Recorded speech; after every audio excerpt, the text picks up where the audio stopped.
tecnologia implica na prática de atividades físicas e no seu desenvolvimento, seja na Revolução Industrial e como ela afeta os nossos modelos econômicos atualmente. Meu nome é Salve e agora vou dar continuidade.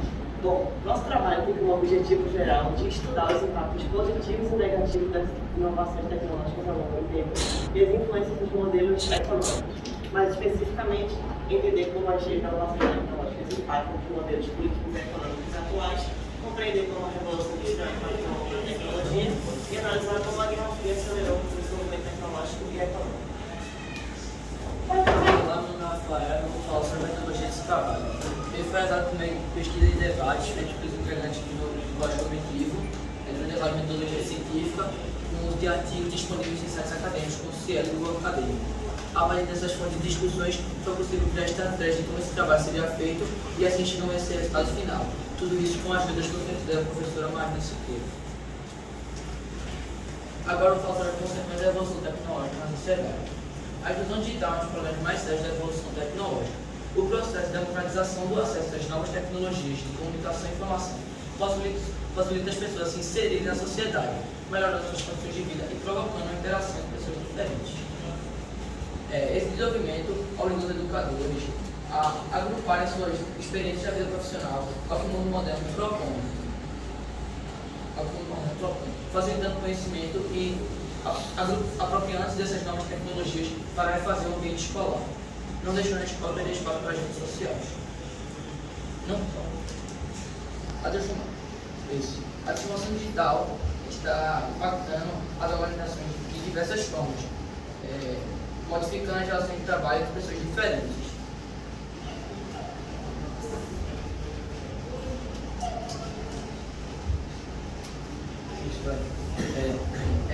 O necessário mercado de trabalho e o alto índice de emprego virão a pressionar o sistema de educação nacional brasileiro a inserir a ciência da computação como um componente curricular obrigatório.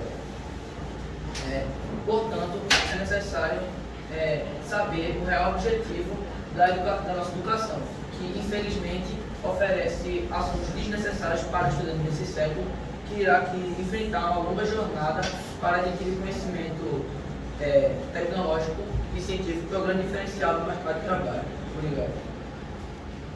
Dando continuidade à influência na nossa vida cotidiana, eu vou falar um pouco dos pontos positivos e negativos que os avanços tecnológicos tiveram na prática de atividade física. Os avanços tecnológicos que estão cada vez mais presentes no nosso dia a dia, muitas vezes são vistas como um dos principais fatores para o estilo de vida sedentário das pessoas. Mas eu também gostaria de levantar um ponto que, junto com os avanços tecnológicos, vieram diversas inovações que ajudam na prática de atividade física, seja com dispositivos de rastreamento do condicionamento físico, monitores de frequência cardíaca, relógios inteligentes que podem medir batimentos cardíacos, oxigenação de sangue e tantos outros dados. Assim, os avanços tecnológicos podem se tornar grandes aliados da prática de atividade física.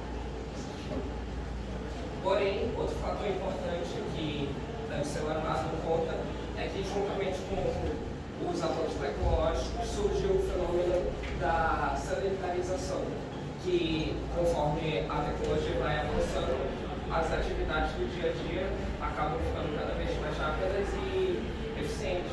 Porém, em contrapartida, atividades que seriam feitas pelo ser humano, como, por exemplo, ir ao mercado, são feitas agora pela tecnologia. Em vez de você fazer uma caminhada de 5 ou 10 minutos para ir no mercado, você pede um aplicativo. Em vez de você ir no shopping, ficar perto da sua casa, você vai de Uber. O que acaba criando uma relação superficial do ser humano com a atividade física.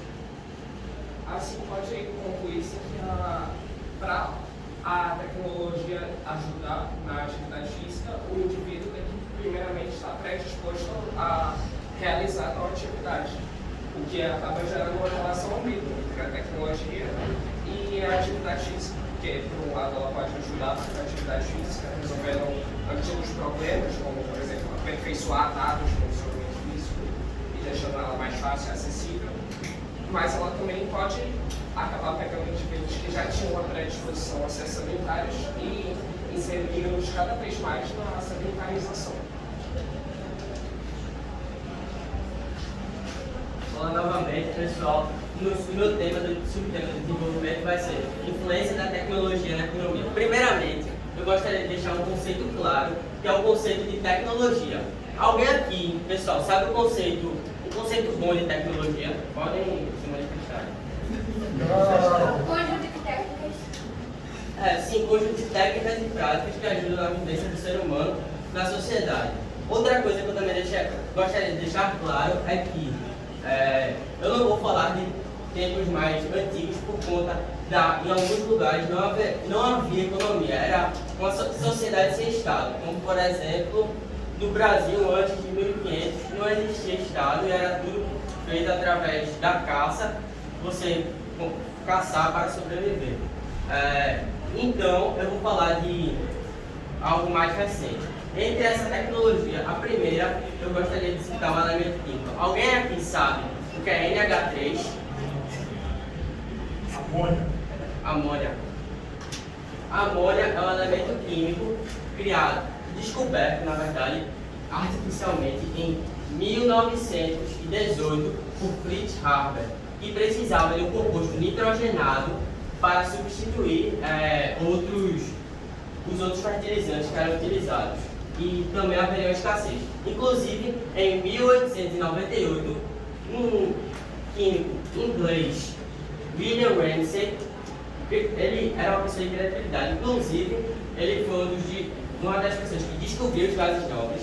Ele falou que, se não houvesse uma nova maneira de haver um composto nitrogenado, provavelmente a fome no mundo cresceria grandemente e haveria falta de alimentos. Isso se daria por conta principalmente dessa falta de produtos nitrogenados. Outro ponto que eu queria falar sobre a amônia é que a amônia ela pode ser utilizada também na indústria petroquímica, não só na indústria de fertilizantes agrícolas. Outro ponto também é sobre o computador.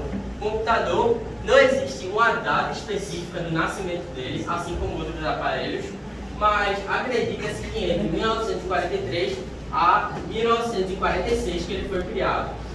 E o modelo dele, ele pode ser dividido em 4 gerações. A primeira geração destaca-se o modelo NA, que era um modelo que era muito grande, não era um computador convencional como esse aí, era um computador grande, completamente viável para se usar em casa, era utilizado mais por empresas para alguns tipos de teste. Esse computador, vale citar, que ele possuía 19 mil válvulas, e eu cheguei a fazer um cálculo com base na potência dele, que era de 200 mil kW, considerando o preço do quilowatt-hora, R$ 9,49, eu cheguei à conclusão que, se esse computador for utilizado por 1 hora, o preço dele chegaria a R$ 1.898, 1 hora desse computador, de tão grande que ele era, principalmente por possuir essas 19 mil válvulas. A segunda geração, o computador ainda não era vendido, mas houve a substituição dele, que saíram as válvulas e foram os transistores, que eram um novo produto. Também na terceira geração, vale destacar que eles começaram a ter mais ou menos o formato de agora, diminuíram de tamanho, passaram a ter um pouco mais de ser mais vendidos, mas mesmo assim eles não eram tão usados, principalmente por conta do preço ainda não ser tão democratizados quanto hoje. E também, eu esqueci de citar, mas os transistores foram trocados por interruptores.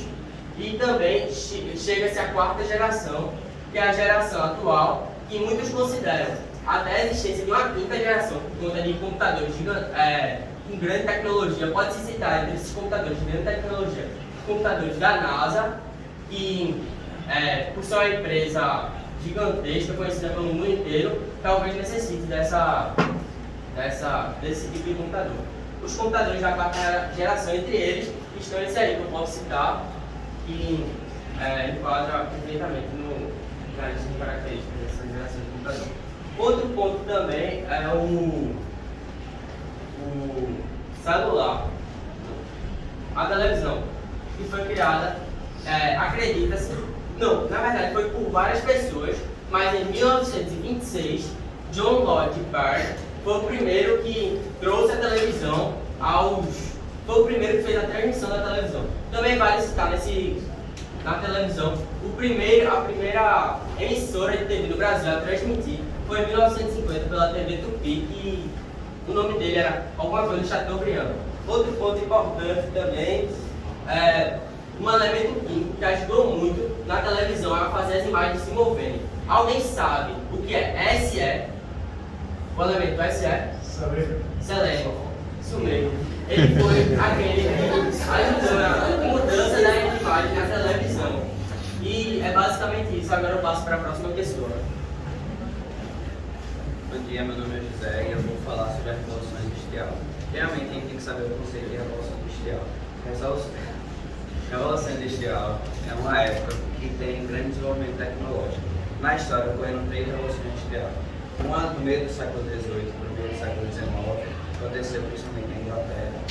Outra foi no meio da Guerra Fria, que era entre os Estados Unidos e a União Soviética, para demonstrar quem tinha mais desenvolvimento tecnológico. E a última, que ocorreu, foi anos 2000, 1900, com o uso de computadores. Eu vou me especificar mais na primeira revolução industrial. A gente pode citar como pessoas o automóvel, que não precisa falar muito da importância que o automóvel teve, principalmente pela locomoção de pessoas. Ele foi criado por Henry Ford, mas tem algumas fontes de Carl Benz ou Henry Ford, mas quem contribuiu mais foi Henry Ford, principalmente para a sua popularização. Posso falar também do trem a vapor da locomotiva a vapor. Foi inventado por esse cara aqui, Richard Feldman, que a locomotiva a vapor, ela era basicamente uma máquina que emitia fumaça e ela podia soltar, ela pesava 160 mil toneladas. E ela foi desenvolvida principalmente para o transporte de cargas, mas só que depois perceberam que poderiam também transportar pessoas. E eu também vou falar do dínamo elétrico, que foi desenvolvido por Mitchell Faraday. Ele era um gerador de eletricidade que usava eletroímãs que ficavam girando. E os impactos futuros. Eu posso falar que o uso da eletricidade foi um dos principais meios que começaram aqui na Revolução Industrial. Vou dar continuidade. Meu tema é sobre a Guerra Fria. Bom, para analisar a Guerra Fria, nós temos que saber o que ela é. A Guerra Fria foi um conflito ideológico entre duas superpotências, os Estados Unidos e a União Soviética. Nesse conflito, eles disputavam para ver quem era o melhor na área X e na área Y. E foi a partir dessas disputas que houve um dos maiores períodos de evolução tecnológica da humanidade. E dentre essas invenções que foram criadas, podemos citar os mecanismos utilizados no espaço, como satélites artificiais, o antecessor da internet e o enorme avanço bélico. Ao analisar sobre o antecessor da internet, é possível ver que atualmente a sociedade atual possui uma enorme relação de dependência com o seu sucessor, a própria internet.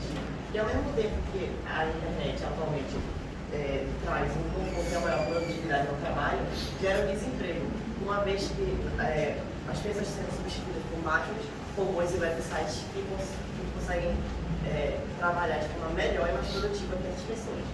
E sobre os mecanismos utilizados no espaço, podemos ver que eles são de extrema importância, porque eles trazem informações sobre o clima-tempo e a meteorologia, e também eles podem prevenir mortes causadas por desastres naturais, como terremotos, tsunamis e vulcões. E ele também possibilita alguns aparelhos, como os ITS, funcionar. Mas em contrapartida, ele provoca lixos espaciais, que atualmente não é um grande problema, mas no futuro pode ser que evolua para algo mais